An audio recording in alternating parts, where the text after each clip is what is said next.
This bill will undoubtedly be one of the most difficult issues that we'll be voting on this legislative session. And in fact, California is on the cusp of being only the second state to enact this through legislation rather than a ballot initiative or court decision. Vermont was the first just 2 years ago.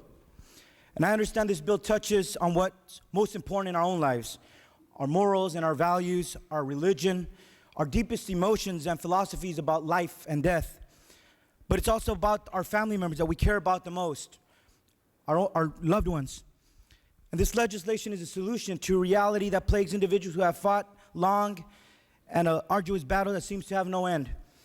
This bill will give those suffering from a terminal illness the option to end their suffering in a peaceful and dignified manner.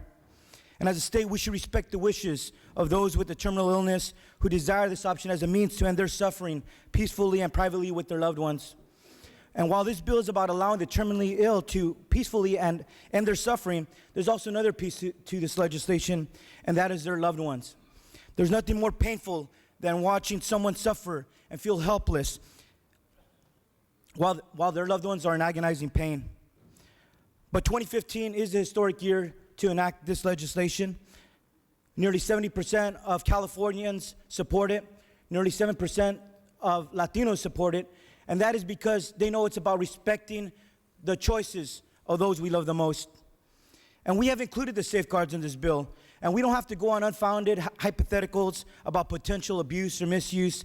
We only have to look to the evidence of other states, such as Oregon and others, where we have not seen any such evidence about the poor or the disabled or minorities being pressured to use this. There's no such evidence about this bill in those states.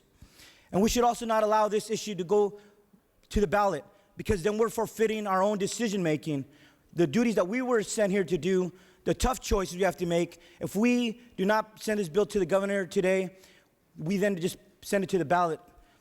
We should be making those decisions. And this bill is also crafted in a way that respects our own individual choice about our own end of life. But our own personal choices should not be then imposed on someone else when it comes to making their difficult choices. And today is about honoring those that have passed on, as well as those who have never stopped to have their voices be heard. We have had some courageous individuals like Brittany Menard, whose last wish was to see her own state, California, make this a reality for the people who are suffering the most. They are the people, the courageous people, who have humanized this issue and have helped shape public opinion in its favor. But we also know from those stories that no one should be forced to leave their families, to go to another state, to have their end-of-life options during the last days on this earth. It should also not be available to those who could afford to move to another state.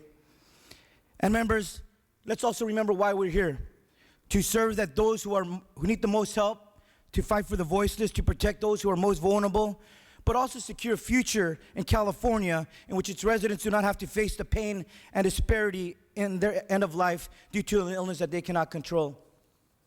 Many cannot understand this issue until you imagine that it's one of your constituents who are suffering, somebody who is in agonizing pain, whose pain management no longer seems to work, whose organs are no longer functioning, whose cancer perhaps has reached all parts of their body, and whose doctor already has diagnosed that they only have less than 6 months to live.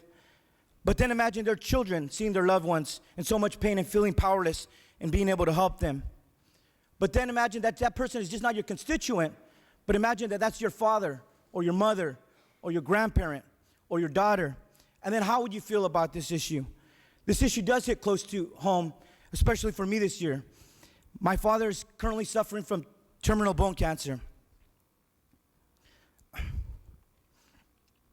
And some of you might have remembered him when he was on the floor in 2012, when he led the prayer here on this floor for Cesar Chavez Day ceremony.